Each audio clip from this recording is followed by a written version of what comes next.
இது நமது கேப்டன் தொலைக்காட்சியின் காலை செய்திகளுக்காக சிங்காரவேலன். முக்கிய செய்திகள். வரலாற்று சாதனை படைத்தது தேமுதிக மக்கள் நல கூட்டணி தேர்தல் சிறப்பு மாநாடு. லட்சக்கணக்கானோர் அலைக்கடலென திரண்டதால் குலுங்கியது மாமுண்டூர். கருணாநிதிக்கும் ஜெயலலிதாவிற்கும் தாமே எதிரி என கேப்டன் விஜயகாந்த் பேச்சு. பணத்திற்கு ஆசைப்படுபவன் நான் அல்ல எனவும் விளக்கம்.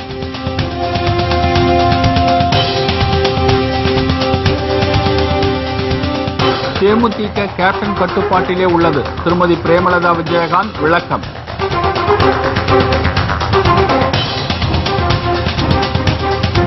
அதிமுக திமுகவின் பணப்பட்டுவாடாவை தடுக்க தேமுதிக மக்கள் நல கூட்டணி தொண்டர்கள் முழு மூச்சுடன் செயலாற்ற வைகோ அறிவுறுத்தல்.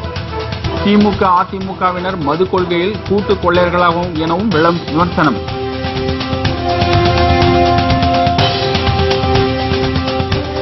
தமிழகத்தின் வளர்ச்சிக்கான ஒரே பதில் கேப்டன் விஜயகாந்த் தான். ஜி.கே. வாசன் பேச்சு.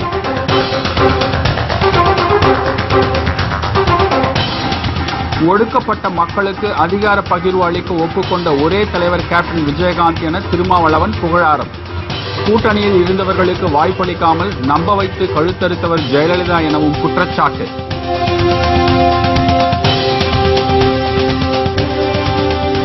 மக்களுக்காகவே நான் என சொல்லிக் கொண்டு கோடிக்கணக்கில் சொத்துக்களை சேர்த்து வைத்துள்ளது ஏன் என ஜெயலலிதாவிற்கு ஜி. ராமகிருஷ்ணன் கேள்வி.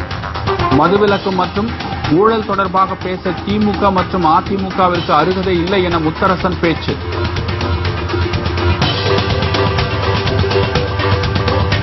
விரிவான செய்திகள். தேர்தல் கூட்டணி வைக்க 1500 கோடி ரூபாய் பணம் வாங்கியதாக எழுந்த குற்றச்சாட்டை மறுத்துள்ள கேப்டன் விஜயகாந்த் ஜெயலலிதாவிற்கும் கருணாநிதிக்கு தாமே எதிரி என தெரிவித்துள்ளார். காஞ்சிபுரம் மாவட்டம் மாமண்டூரில் தேமுதிக மக்கள் நல கூட்டணி தமாக சார்பில் தேர்தல் சிறப்பு மாநாடு பிரம்மாண்டமான முறையில் நடைபெற்றது. கூட்டத்திற்கு வருகை தந்த கேப்டன் விஜயகாந்திற்கு வெகு உற்சாகத்துடன் லட்சோப தொண்டர்கள் உற்சாக வரவேற்பு அளித்தனர். கூட்டணி ஒருங்கிணைப்பாளர் வைகோ தலைமையில் நடைபெற்ற இந்த மாநாட்டில் தேமுதிக தலைவர் கேப்டன் விஜயகாந்த், திருமதி பிரேமலதா விஜயகாந்த், தமாக தலைவர் ஜி.கே. வாசன், தொல் திருமாவளவன், ஜி. ராமகிருஷ்ணன், முத்தரசன் மற்றும் கூட்டணி கட்சிகளைச் சேர்ந்த முன்னணி நிர்வாகிகள் கலந்து கொண்டனர். அலைக்கடல் என திரண்டிருந்த மக்கள் மத்தியில் எழுச்சி உரையாற்றிய கேப்டன் விஜயகாந்த் கருணாநிதிக்கும் ஜெயலலிதாவிற்கும் தாமே எதிரி என்றார். ஆனால் மு.க. ஸ்டாலினுக்கு அவரும் அவரது எண்ணங்களும் தான் எதிரி என கூறினார். ஜெயலலிதாவுக்கு எதிரி யாரு? கலைஞர். 2 பேருக்கு எதிரி யாரு? விஜயகாந்த். 2 பேருக்கு யார் எதிரின்ற விஜயகாந்த். மு.க. ஸ்டாலினுக்கு எதிரி அவருக்கு அவரே தான். அவருடைய எண்ணங்களும் அவருடைய இதுதான் அவருக்கு அவரே இது. இவர் சொல்றாரு, யாரு? ஜெயலலிதா சொல்லுவோம், நான் டாஸ்மாக் கடை அடுத்த இடம் வந்தா நான் மூடிடுறேன். இந்த இடம் முடுங்களேன். எவ்வளவு கத்துனாங்களே அண்ணன் வைகோ அவர்களும் விடுதலை சிறுத்தைகள் தலைவர் இவரும் தொல் திருமணம் ஐயாவும் கத்துன, நானும் தான் கத்துனேன், எல்லாரும் தானே கத்துனோம். கத்தி இறந்தாரே ஒருத்தர் சிசி பெருமாள், அவருக்காக கூட குரல் கொடுத்த என்னாச்சு?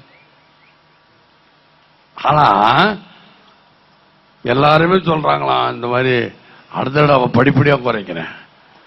அத்தவ ஜனாதன் அவர்கள் சொன்னார்கள், ஏன் அத்தான் அப்படின்னு நான் சட்டசபையில் பேசும்போது என்ன சொன்னாங்கன்னா, ஏன்னா எனக்கு பயம் இல்லை, எனக்கு எம்எல்ஏ நீங்க கொடுத்தது உங்களுக்காக தான் நான் இருக்கிறேன், நீங்க கொடுத்த பதவி நான் துச்சமா நினைக்க கூடாதுல்ல, அதனாலதான் நான் கம்மல் இருந்தேன். அந்த இதுக்கு ஏன் கையெழுத்து போடுறாரு நீங்க எல்லாம் எழுதும் போது கூட நான் சும்மா தான்.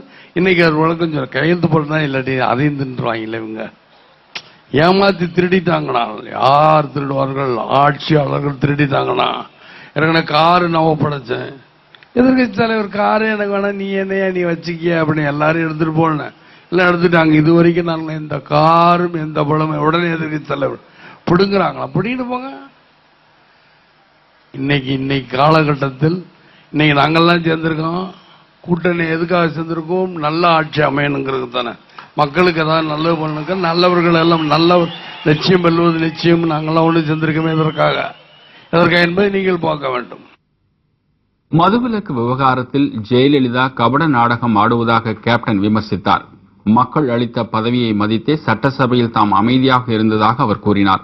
தேர்தல் கூட்டணி வைக்க 1500 கோடி ரூபாய் பணம் வாங்கியதாக எழுந்த குற்றச்சாட்டை திட்டவட்டமாக மறுத்த கேப்டன், தங்கள் கூட்டணி வெற்றி கூட்டணி என்றும் நல்லவர்கள் வெல்வது நிச்சயம் என்றும் நம்பிக்கை தெரிவித்தார். தமது தலைமையில் அமைந்துள்ள மெகா கூட்டணிக்கு மக்கள் ஆதரவு அளித்து ஆட்சியில் அமர்த்த வேண்டும் என கேப்டன் விஜயகாந்த் கேட்டுக் கொண்டார். சொல்லுகிறேன், எங்கள் கூட்டணி நல்ல கூட்டணி, நல்லவர் லட்சியம் வெல்வது நிச்சயம். அதில் எந்த மாற்று கருத்து இருக்கா சொல்லுங்கள் பார்க்கலாம். மாற்று கருத்து இருக்கா? மாற்று கருத்து இருக்கா?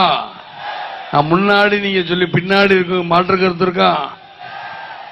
நல்ல சத்தம். இந்த முன்னாடி இருக்க பத்திரிக்காரன் காலில் விழுத சொல்ல, அப்பதான் எழுதுவாங்க.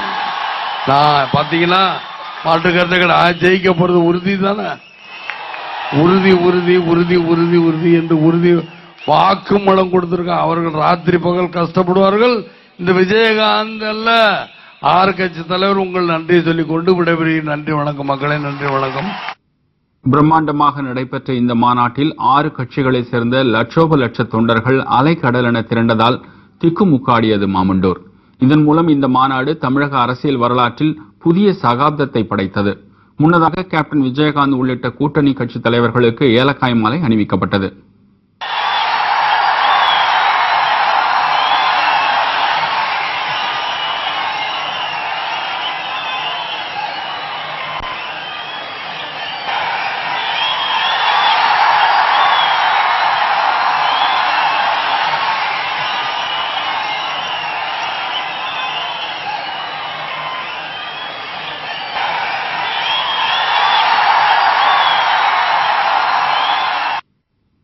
தேமுதிக தமது கட்டுப்பாட்டில் இல்லை என திருமதி பிரேமலதா விஜயகாந்த் விளக்கமளித்துள்ளார். மாமண்டூர் மாநாட்டில் பேசிய அவர், தேமுதிக மக்கள் நல கூட்டணியில் இடம்பெற்றுள்ள தலைவர்கள் கரைப்படையாத கரங்களுக்கு சொந்தக்காரர்கள் என்றார். ஆனால் திமுகவும் அதிமுகவும் அதனை பற்றி பேச முடியுமா என கேள்வி எழுப்பினார். கேப்டனின் தலைமையில் கூட்டணி ஆட்சி அமைவது உறுதி என அப்போது அவர் சூளுரைத்தார். தேசிய முற்போக்கு திராவிட கழகம், மக்கள் நல கூட்டணி மற்றும் தமாக கட்சிகள் இணைந்து இந்த கட்சி திமுக அதிமுகவுக்கு மாற்றாக தமிழகத்தில் திருப்புமுனையை ஏற்படுத்தி வரலாறை படைக்க போகும் கூட்டணி என்பதை இங்க கூட்டத்தை பார்க்கிறப்பயே தெரிகிறது.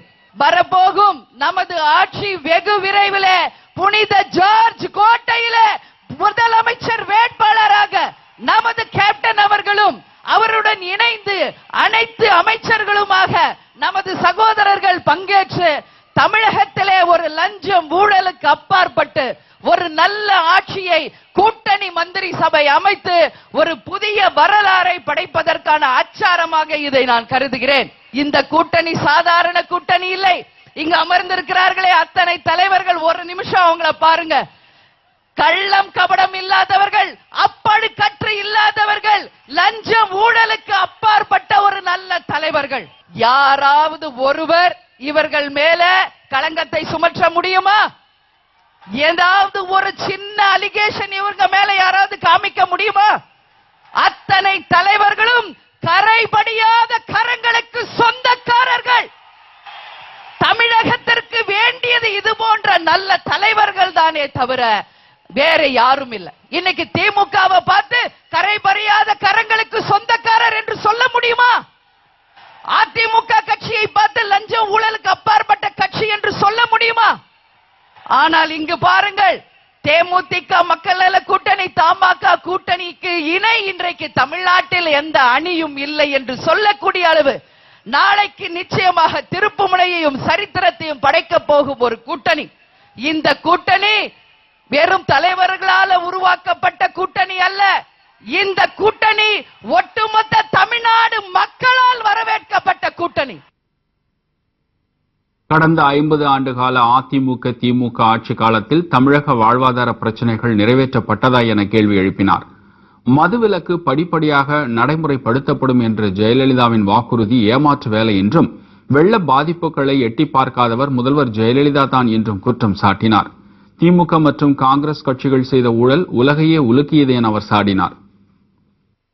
கடந்த 50 ஆண்டு காலமாக தமிழ்நாட்டில் ஏதாவது எந்த பிரச்சனைக்காவது இதுவரைக்கும் நாம தீர்வு கண்டிருக்கோமா என்ற கேள்வியை மக்கள் கேள்வியாக உங்க முன்னாடி வைக்கிறேன். இதுவரைக்கும் அது எந்த ப்ராப்ளமாவது இருக்கட்டும், முல்லை பெரியாறு பிரச்சனை, காவேரி பிரச்சனை, கெயில் பிரச்சனை, மீத்தேன் பிரச்சனை, கனிமவள கொள்ளை, மணல் கொள்ளை என்று எந்த பிரச்சனை நீங்க எடுத்துக்கங்க, மீனவர்கள் பிரச்சனை, கச்சத்தீவை மீட்டெடுப்பது, தமிழீழ படைகொலை என்று எந்த ஒரு பிரச்சனைக்காவது இதுவரைக்கும் ஆட்சி செய்த அதிமுகவோ திமுகவோ நிரந்தரமாக தீர்வு கண்டிருக்கிறார்களா என்கின்ற கேள்வியை உங்க முன்னாடி நான் வைக்கிறேன். நேத்து தான் ஜெயலலிதா அவர்கள் தன்னுடைய முதல் பிரச்சாரத்தை ஆரம்பிச்சிருக்காங்க. 5 ஆண்டு காலம் ஆட்சி செய்து அவருடைய மந்திரியை வச்சு சட்டசபையிலேயே டாஸ்மாகை அகற்றவே முடியாது என்று மிஸ்டர் நத்தம் விஸ்வநாதனை வைத்து பேச வைத்த ஜெயலலிதா இன்னைக்கு நிச்சயம் மக்கள் நம்மை புறக்கணிக்க போகிறார்கள் என்று பயம் வந்தவுடனே மீண்டும் ஆட்சியிலே வந்தவுடன் படிப்படியாக மதுவிலக்கை கொண்டு வருவேன் என்று முழு பூசணிக்காயை சோற்றில மறைப்பது போல ஒரு பொய்யான ஒரு வாக்குறுதியை மீண்டும் ஜெயலலிதா அவர்கள் சொல்லியிருக்காங்க. 110 விதியின் கீழே ஜெயலலிதா அவர்கள் வாசிச்ச எந்த திட்டமும் தமிழ்நாட்டில் இதுவரைக்கும் செயல்படுத்தவில்லை என்பதை ஒட்டுமொத்த தமிழ்நாடு மக்களுமே இன்னைக்கு வன்மையாக கண்டிச்சுக்கிட்டு இருக்காங்க.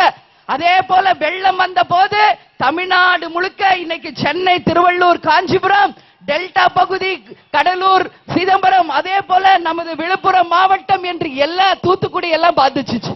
ஆனா ஒரு முதலமைச்சர் என்பவர் மக்களை போய் நேராக சந்திச்சு அவர்கள் பிரச்சனைக்கு ஏதாவது தீர்வு கண்டாரா என்றால் இல்லை. ஒரு முதலமைச்சர் என்பவர் யார்? முதல் சேவகராக இருக்க வேண்டும். மக்களுடைய பிரச்சனையை தன் பிரச்சனையாக எடுத்து யார் ஒருவர் களத்தில் இறங்கி மக்களுக்காக போராடுகிறாரோ அவர்தான் உண்மையான முதலமைச்சராக இருக்க முடியும்.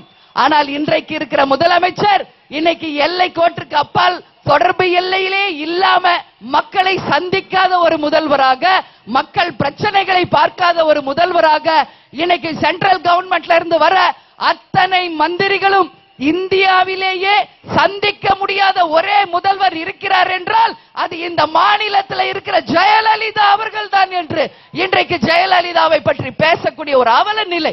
ஏற்கனவே ஆட்சி செய்த திமுக எந்த விதமான முன்னேற்றத்தையும் செய்யல. திமுகவும் காங்கிரசும் சேர்ந்து கடந்த 10 வருஷமாக செய்த ஊழல் உலக அளவிலே இந்தியாவில் இப்படியும் ஒரு ஊழல் செய்ய முடியுமா என்ற நிலைக்கு தள்ளியது திமுக காங்கிரஸ் என்பதை யாரும் இன்னைக்கு மறந்துடல. தேமுதிகவில் இருந்து விலகியவர்கள் தம் மீது கூறிய குற்றச்சாட்டுகள் குறித்து விளக்கம் அளித்த திருமதி பிரேமலதா விஜயகாந்த், கோடிகளுக்கு ஆசைப்பட்டவர்கள் கேப்டனோ தாமோ இல்லை என்று ஆவேசம் தெரிவித்தார். மேலும் கேப்டனின் கட்டுப்பாட்டில்தான் தேமுதிக இருப்பதாக அவர் விளக்கம் அளித்தார். திராவிட கழகத்தில் இருந்து சென்ற சிலர் தங்களுடைய சுயநலத்திற்காக ஒரு வார்த்தை நம்ம வாயிலிருந்து வர வரைக்கும் தான் அதற்கு நாம் எஜமான். அந்த வார்த்தை நம்ம வாயிலிருந்து வெளியே வந்துட்டா அந்த வார்த்தை நமக்கு எஜமான் என்பதை மறந்து இன்னைக்கு தங்கள் கற்பனை சக்திக்கு அப்பாற்பட்டு தங்கள் மனசுல தோன்றதையெல்லாம் பேசும் ஒரு முட்டாள்களாக தான் என் கண்ணுக்கு தெரிஞ்சாங்க. நான் ஏன் இதை சொல்கிறேன் என்பதை நல்லா புரிஞ்சுக்கங்க. என்ன சொல்றாங்க?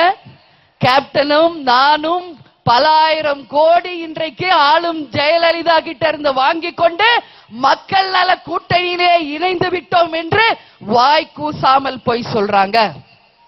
உறுதியாக சொல்கிறேன் மக்களே, கேப்டனோ நானோ எங்கள் கழகத்தினரோ கோடிகளுக்கு என்றைக்கும் அடிபணிய மாட்டோம். கோடிக்கணக்கான மக்கள் இதயத்தில் தான் நாங்கள் இடம் பிடிப்போம். ஏன் கேப்டனும் சரி, அண்ணன் ஜி.கே. வாசன் அவர்களோ இல்ல மற்ற தலைவர்களோ கொஞ்சம் தங்களை அட்ஜஸ்ட் பண்ணி இருந்தா இன்னைக்கு பல ஆயிரம் கோடி வாங்கி இருக்கலாம், பல சீட்டை வாங்கி இருக்கலாம். ஆனா யாருடைய எண்ணத்திலும் காசோ பணமோ சீட்டோ பதவியோ இல்லையே, தமிழ்நாட்டையும் தமிழக மக்களையும் முன்னேற்றியே தீர வேண்டும் என்ற ஒரே உறுதிதான் தெரிந்ததே ஒழிய இங்கு காசு பணம் எங்கு வந்தது? தேமுதிக தலைமையில் ஆட்சி அமைத்து இந்தியாவின் முதன்மை மாநிலமாக தமிழகத்தை மாற்றுவதே தங்களது லட்சியம் என்றும் தெரிவித்தார். 50 ஆண்டுகால அதிமுக திமுக ஊழல் ஆட்சிக்கு அனைத்து தரப்பு மக்களும் முடிவு கட்டி மே மாதம் புதிய வரலாற்று சாதனை படைக்க வேண்டும் என திருமதி பிரேமலதா விஜயகாந்த் கேட்டுக் கொண்டார்.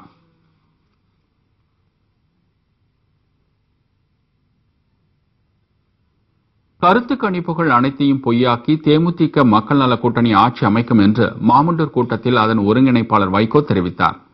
வரலாறு மீண்டும் திரும்புவதாக குறிப்பிட்ட வைகோ, கேப்டன் விஜயகாந்த் முதலமைச்சர் நாற்காலியில் அமர்வது உறுதி என்று திட்டவட்டமாக தெரிவித்தார். மேலும் சிறுதாவூர் பங்களாவில் கண்டெய்னர் லாரிகளில் பணம் கொண்டு சென்றது தொடர்பாக புகார் அளித்தும் தேர்தல் ஆணையம் சோதனை நடத்தவில்லை என்று குற்றம் சாட்டிய வைகோ, வாக்காளர்களுக்கு அதிமுக திமுக உள்ளிட்ட கட்சிகள் பணப்பட்டுவாடா செய்வதை தடுக்க வேண்டும் என்று தொண்டர்களிடம் கேட்டுக் கொண்டார்.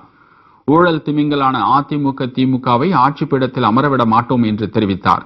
சொத்து குவிப்பு வழக்கில் ஜெயலலிதா மீண்டும் சிறை செல்ல வாய்ப்பு உள்ளது என்று குறிப்பிட்ட வைகோ, 2G ஊழல் வழக்கில் ஸ்டாலினுக்கு மிகப்பெரிய பங்கு உண்டு என்று குற்றம் சாட்டினார். சிறுதாவூர் பங்களாவுல இவ்வளவு பணத்தை கொண்டு வச்சிருக்காங்க. 2 கண்டெய்னர். தம்பி மல்லை சத்யாதா நமக்கு உடன் தகவல், மின்னல் வேகத்தில் 10 லாரி பணம். என் மேல கேஸ் போட்டிருக்கீங்க, ப்ரூவ் பண்ணலன்னா 3 வருஷம் ஜெயிலுக்கு அனுப்பலாம். நான் கவலைப்படல. சோதித்தீர்களா? ராஜேஷ் லக்கானி கலெக்டர் எஸ்பி கிட்ட கேட்டீங்க.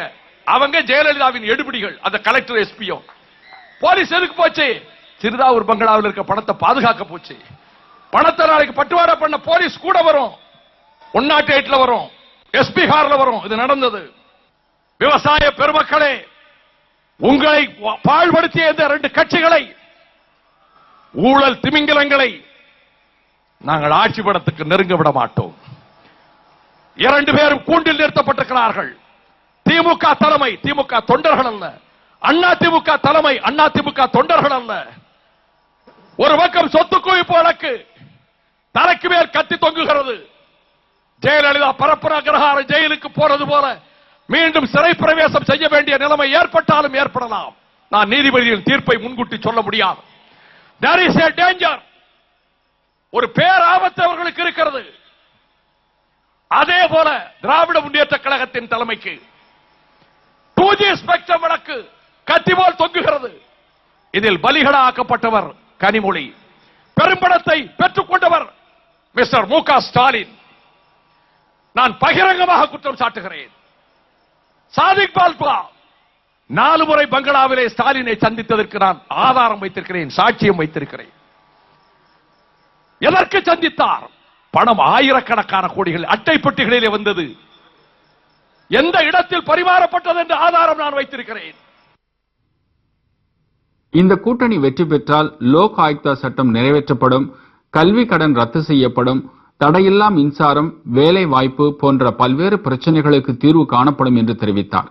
மதுவிலக்கு விவகாரத்தில் திமுக அதிமுகவும் கூட்டு கொள்ளையர்கள் என்று வைகோ பகிரங்கமாக குற்றம் சாட்டினார்.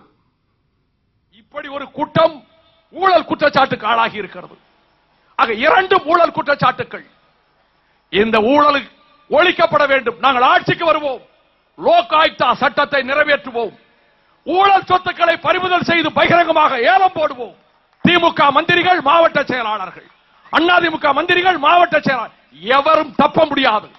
எங்களிடம் எவரும் தப்ப முடியாது. நாங்கள் நேர்மையானவர்கள். நாங்கள் ஆட்சிக்கு வருவோம். வேலையில்லா திண்டாட்டத்துக்கு ஒரு தீர்வு காண்போம். ஒவ்வொரு வகை படிப்புக்கும் டிப்ளமோவா, ஐடியா, டிகிரியா, எம்பிஏயா, எம்சிஏயா, இன்ஜினியரிங்கா, எந்த படிப்புக்கு ஏற்றவாறு அவர்களுக்கு வேலை கிடைக்கும் வரை நாங்கள் உதவித்தொகை தவறாமல் அத்தனை இளைஞர்களுக்கு வழங்குவோம். நாங்கள் ஆட்சிக்கு வருவோம். தடையில்லா மின்சாரம் வழங்குவோம், மும்முனை மின்சாரம் வழங்குவோம்.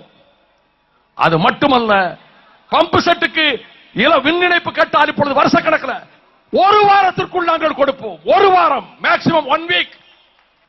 என்னுடைய அன்புக்குரிய சகோதரர்களே, இந்த மதுவின் ஒழிப்பை பற்றி அண்ணன் கலைஞர் அவர்கள் கொஞ்ச நேரத்துக்கு முன்னால் அவர் அறிக்கை கொடுத்திருக்கிறார். தேர்தல் அறிக்கை, பூரண மதுவிலக்கு என்று.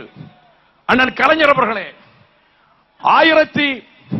1971ஆம் ஆண்டு ஆகஸ்ட் 30 மதுவை கொண்டு வருவதற்கு நீங்கள் கையெழுத்திட்டீர்கள். மூதறிஞர் ராஜாஜி மன்றாடியதற்கு பின்னரும் 96ஆம் ஆண்டு தேர்தலில் ஏப்ரல் மாதம் கலைஞர் அவர்களே முழு மதுவிலக்கு என்று முரசொலியில் 9ஆம் தேதி வந்தது.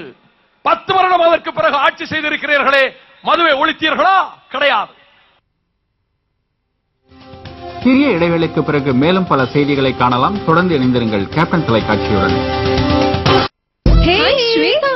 தமிழகத்தின் வளர்ச்சிக்கான ஒரே பதில் கேப்டன் விஜயகாந்த் என தமாக தலைவர் ஜி.கே. வாசன் தெரிவித்துள்ளார். மாநாட்டில் பேசிய அவர், திமுக மற்றும் அதிமுக ஆட்சியில் பல்வேறு துறைகளில் தமிழகம் பின்னடைவை சந்தித்துள்ளது என்றார். தமிழகம் முன்னேற்ற பாதையில் பயணிக்கவும் வளமான மாநிலமாக மாறுவதற்கும் ஒரே பதில் கேப்டன் விஜயகாந்த் என்றார். தனி மனித மற்றும் குடும்ப ஆட்சி மாற, மக்கள் ஆட்சி மலர நல்லவர்களை கொண்ட கூட்டணியாக உள்ள தேமுதிக மக்கள் நல கூட்டணிக்கு வாய்ப்பளிக்க வேண்டும் என கேட்டுக் கொண்டார். வேலையில்லா திண்டாட்டம், தொழிற்சாலைகளிலே பின்னடைவு, மொத்தத்திலே தமிழகத்தினுடைய வளர்ச்சி தடைபட்டு போயிருக்கிறது என்பதுதான் உண்மை நிலை. இதற்கான ஒரே பதில் நம்முடைய மதிப்பிற்குரிய கேப்டன் விஜயகாந்த் அவர்களது தலைமையிலே ஆட்சி மாற்றம். இதுதான் இதற்கான ஒரே பதில் என்பதை இந்த நேரத்திலே நான் ஆணித்தனமாக கூற விரும்புகிறேன். நண்பர்களே, மக்கள் நல்லவர்களை விரும்புகிறார்கள், நாணயமானவர்களை விரும்புகிறார்கள். இந்த மேடையிலே அமர்ந்திருக்கும் தலைவர்கள் நல்லவர்கள், நாணயமானவர்கள், வல்லவர்கள், நேர்மையானவர்கள், உண்மையானவர்கள், சித்தாந்தவாதிகள், செயல் வீரர்கள், விவேகமும் வேகமும் கொண்டவர்கள். இன்னும் சொல்லப் போனால் தமிழகத்தை ஆளக்கூடிய 100% தகுதி பெற்ற தலைவர்களே இங்கே அமர்ந்திருக்கின்றார்கள். என்னை சேர்த்து 6 தலைவர்கள் சார்பாக நான் தமிழக மக்களை கேட்டுக் கொள்கிறேன். எங்களுக்கு ஒரு வாய்ப்பு தாருங்கள். நல்லாட்சியை தருகிறோம். வளமான தமிழகத்தையும் வலிமையான பாரதத்தையும் எங்களால் ஏற்படுத்த முடியும். இந்த கூட்டணி வெற்றி பெற்றால் அது 6 தலைவர்களுடைய வெற்றி அல்ல,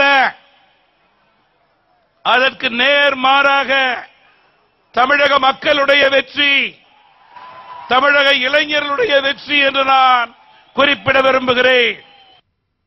மக்களுக்காகவே நான் என்று கூறும் ஜெயலலிதா ஊழல் பணத்தில் கோடிக்கணக்கில் சொத்துக்களை சேர்த்து வைத்துள்ளது ஏன் என்று மார்க்சிஸ்ட் கம்யூனிஸ்ட் கட்சியின் மாநில தலைவர் ஜி. ராமகிருஷ்ணன் கேள்வி எழுப்பியுள்ளார். இந்த கூட்டணி வெற்றி பெற்றால் ஆணவ படுகொலையை தடுக்க தனிச்சட்டம் இயற்றப்படும் என்று குறிப்பிட்ட ஜி. ராமகிருஷ்ணன், தமிழகத்திலிருந்து ஊழல் கட்சிகளான அதிமுக, திமுக கட்சிகளை அகற்ற வேண்டும் என்று கேட்டுக் கொண்டார். அண்ணா திராவிட முன்னேற்ற கழகம் தோற்று, அது தோற்கடிக்கப்பட்டு தாங்கள் ஆட்சிக்கு வரவேற்று துடிக்கக்கூடிய திராவிட முன்னேற்ற கழகத்தை பொறுத்தவரையில் எந்த வகையிலும் ஊழலில் அண்ணா திராவிட முன்னேற்ற கழகத்திற்கும் திராவிட முன்னேற்ற கழகத்திற்கும் எந்த வேறுபாடும் கிடையாது. நமது அணி ஆட்சிக்கு வரும், ஊழல் சட்டத்தை கொண்டு வருவோம். சட்டத்தை கொண்டு வருவது மட்டுமல்ல, ஊழல் செய்து சம்பாதித்த சொத்துக்களை பறிமுதல் செய்வதற்கு நடவடிக்கை எடுப்போம் என்பதை இந்த கூட்டத்தின் எச்சரிக்கை கடமைப்பட்டிருக்கிறேன். விவசாயிகள் அம்மையார் ஜெயலலிதா 2011ஆம் ஆண்டு தேர்தலுக்கு வெளியிடுகிற போது என்ன சொன்னார் தெரியுமா? அண்ணா திராவிட முன்னேற்ற கழகம் ஆட்சிக்கு வந்தால் நாங்கள் விவசாயிகளுடைய தேர்தல் உழைப்போம், விவசாய அபிவிருத்தி அடைப்பதற்கு பாடுபடும் என்று சொன்ன 5 ஆண்டு கால ஆட்சியில் செய்தார்களா? செய்ய முடிந்ததா? ஒன்றை மட்டும் சுட்டிக்காட்ட கடமைப்பட்டிருக்கிறேன். தமிழகத்திலே கரும்பு விவசாயம் என்று வருகிறது உங்களுக்கு தெரியாதல்ல. கடந்த 2011ஆம் ஆண்டு அவர் ஆட்சிக்கு வருகின்ற போது சர்க்கரை உற்பத்தி என்பது 21 லட்சம் டன். 5 ஆண்டுகளுக்கு பிறகு 2015ஆம் ஆண்டு சர்க்கரை உற்பத்தி என்பது 14 லட்சம் டன்னாக 7 லட்சம் டன் என்பது சர்க்கரை உற்பத்தி குறைந்திருக்கிறது. உற்பத்தி குறைந்தது மட்டுமல்ல, கரும்பை உற்பத்தி செய்யக்கூடிய விவசாயிகளுக்கு கிட்டத்தட்ட 2000 கோடி ரூபாய் அரசு ஆலைகளா அல்லது தனியார் ஆலைகளா 2000 கோடி ரூபாய் அங்க பற்றாக்குறை அங்கே பாக்கி வைக்கப்பட்டிருக்கிறது. நமது அணியின் சார்பாக சொல்லுகிறேன், நமது அணி ஆட்சிக்கு வரும். ஆட்சிக்கு வருகின்ற போது அந்த விவசாயிகள் துடைப்பது மட்டுமல்ல, விவசாயிகளை ரத்து செய்வதற்காக மகத்தான நடவடிக்கை எடுப்போம் என்பதை நான் இங்கே சுட்டிக்காட்ட கடமைப்பட்டிருக்கிறேன். கடந்த 5 ஆண்டுகளில் தமிழகத்திலே 7805 படுகொலைகள் நடந்திருக்கிறது. 21,000க்கு மேல் பெண்கள் மீதான வன்முறை நடந்திருக்கிறது. கடந்த 3 ஆண்டுகளில் 81 சாதி ஆணவ கொலை நடந்திருக்கிறது. நமது அணியின் சார்பாக சொல்லுகிறேன், தேசிய முற்போக்கு திராவிட கழக மக்கள் நல கூட்டணி தமிழ் மாநில காங்கிரஸ் அணியின் சார்பாக சொல்லுகிறேன், இது நமது ஆட்சிக்கு வருகிற போது கொலைகளுக்கு முடிவு கட்டுவதற்கு இங்கே சாதி ஆணவ கொலை நடைபெறுகிறது. அதை முற்றாக தடுப்பதற்காக, சாதி ஆணவத்தை தடுப்பதற்கு தனியாக சட்டம் கொண்டு வரும் என்பதை இந்த கூட்டத்தின் வாயிலாக நான் சொல்ல கடமைப்பட்டிருக்கிறேன். ஒடுக்கப்பட்ட மக்களுக்கு அதிகார பகிர்வு அளிக்க ஒப்புக்கொண்ட ஒரே தலைவர் கேப்டன் விஜயகாந்த் என்று விடுதலை சிறுத்தைகள் கட்சி தலைவர் தொல் திருமாவளவன் புகழாரம் சூட்டியுள்ளார். மாமண்டூரில் பிரம்மாண்டமாக நடைபெற்ற மாநாட்டில் பேசிய அவர், முதலமைச்சராக பதவி வகிக்க அனைத்து பண்புகளும் கேப்டனிடம் உள்ளதாக தெரிவித்தார். கேப்டன் விஜயகாந்த் அவர்கள் தமிழ்நாட்டின் முதலமைச்சர் ஆனால் என்ன தவறு? தமிழ்நாட்டில் ஒரு நடிகர் என்கிற புகழோடு விளங்கிய எம்ஜிஆர் அவர்கள் தமிழ்நாட்டின் முதல்வராகிறார். ஆனால் எம்ஜிஆர் அவர்களோடு திரைப்படத்தில் தோன்றியவர் இன்றைக்கு தமிழக முதல்வராக நாற்காலியில் அமர்ந்திருக்கிறார். அவர்களுக்கெல்லாம் என்ன தகுதியோ அதைவிட சிறப்பான தகுதி கேப்டன் விஜயகாந்த் அவர்களுக்கு இருக்கிறது என்பதை நான் சொல்ல கடமைப்பட்டிருக்கிறேன். தன்னுடைய பிறந்த நாளை வறுமை ஒழிப்பு நாள் என்று பிரகடனம் செய்தவர் அரசியலுக்கு வந்த பிறகல்ல, அவர் நடிகராக இருந்த போதே தான் தோன்றிய படங்களில் தான் நடித்த கதாநாயகனாக நடித்த ஒவ்வொரு திரைப்படத்திலும் ஏழை எளிய மக்களுக்காக, ஒடுக்கப்பட்ட மக்களுக்காக, பாடுபடுகிற பாட்டாளி மக்களுக்காக அவர் பேசியிருக்கிறார், நடித்திருக்கிறார். அது எத்தனையோ இளைஞர்களை கவர்ந்திருக்கிறது.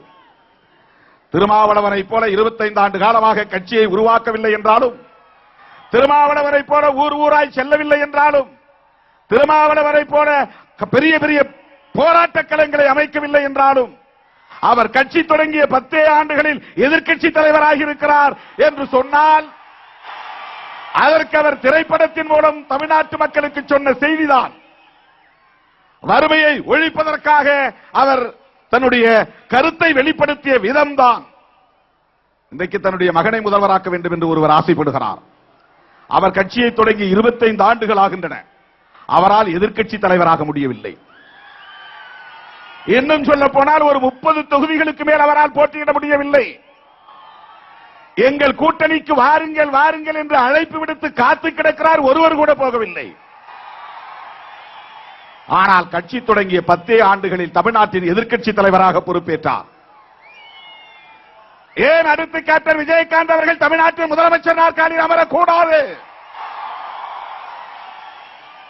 சிலர் கேட்கிறார்கள், மக்கள் நல கூட்டணியில் திருமாவளவனை ஏன் முதல்வர் வேட்பாளராக அறிவிக்கவில்லை என்கிறார்கள்.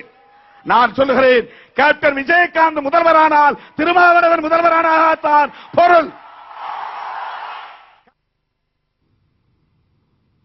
மதுவிலக்கு மற்றும் ஊழல் தொடர்பாக பேச திமுக மற்றும் அதிமுகவிற்கு அருகதை இல்லை என இந்திய கம்யூனிஸ்ட் கட்சியின் மாநில செயலாளர் முத்தரசன் தெரிவித்துள்ளார். மாமண்டூர் மாநாட்டில் பேசிய அவர், தமிழகத்தை மாறி மாறி ஆட்சி செய்த திமுக மற்றும் அதிமுக கட்சிகள் மக்களின் கோடிக்கணக்கான பணத்தை கொள்ளையடித்து விட்டதாக சாடினார். தாங்கள் ஆட்சிக்கு வந்தால் விவசாயிகள் கல்வி கடன் தள்ளுபடி செய்யப்படும் என்று முத்தரசன் தெரிவித்தார். தமிழ்நாட்டில் பூரண மதுவிலக்கை தளர்த்தி தமிழ்நாட்டு மக்களை, தமிழ்நாட்டு இளைஞர்களை, தமிழ்நாட்டு மாணவர்களை, தமிழ்நாட்டு இளம் பெண்களை சாராயம் குடிக்க வைத்த கட்சி திமுக, சாராயம் குடிக்க வைத்த கட்சி அண்ணா திமுக. ஆகவே தான் சொல்லுகிறோம், தமிழ்நாட்டில் மாற்றம் ஏற்பட வேண்டும் என்று சொல்லுகிறோம். இந்த ரெண்டும் வேண்டாம், இந்த 2 கட்சிகளுடைய ஆட்சி தேவையில்லை. இதற்கு மாறாக மாற்று கொள்கையுடைய கொள்கை மாற்றம் தேவை, புதிய ஆட்சி தேவை என்று சொல்லுகிறோம். தமிழ்நாட்டில் இருக்கிற விவசாய பெருங்குடி மக்கள் தங்களுடைய வாழ்க்கைக்காக போராடிக் கொண்டிருக்கிறார்கள். உற்பத்தி செய்கின்ற பொருளுக்கு கட்டுப்படியான விலை வேண்டும் என்று போராடுகிறார்கள். கூட்டுறவு வங்கிகளில், தனியார் வங்கிகளில் பெற்ற கடனை திருப்பிச் செலுத்த முடியவில்லை.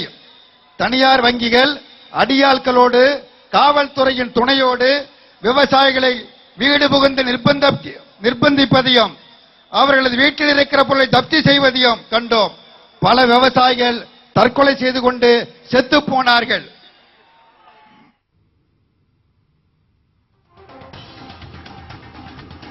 இத்துடன் செய்திகள் நிறைவடைந்தன. உண்மை செய்திகளை உள்ளது உள்ளபடி உடனுக்குடன் தெரிந்து கொள்ள நமது கேப்டன் தொலைக்காட்சியை பாருங்கள். வணக்கம்.